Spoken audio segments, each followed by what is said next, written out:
從水裏上來勝利，似格子停喺你身。從約旦河畔走到無人嘅曠野裏邊，40個清晨為聽天父細語回旋。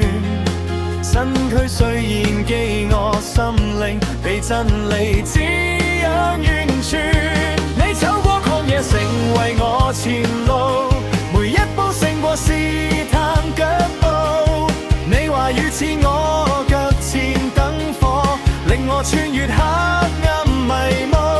你走過曠野，成為我幫助，體恤我軟弱與痛楚，學你順服，直到十架盡處，讓我心同你心同步。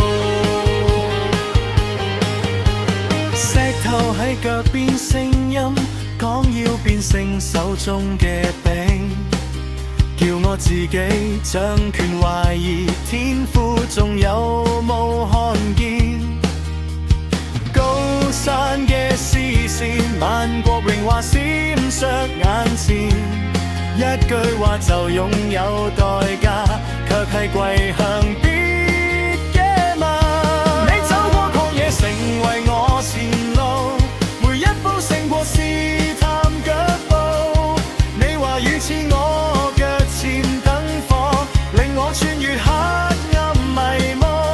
你走過曠野，成為我幫助，體恤我軟弱與痛楚，學你順服，直到十架盡處，讓我心同你心同感。水也喺我越苦期裏，照穿我隱藏嘅恐懼，教我用你說話回應，唔好被感覺牽引。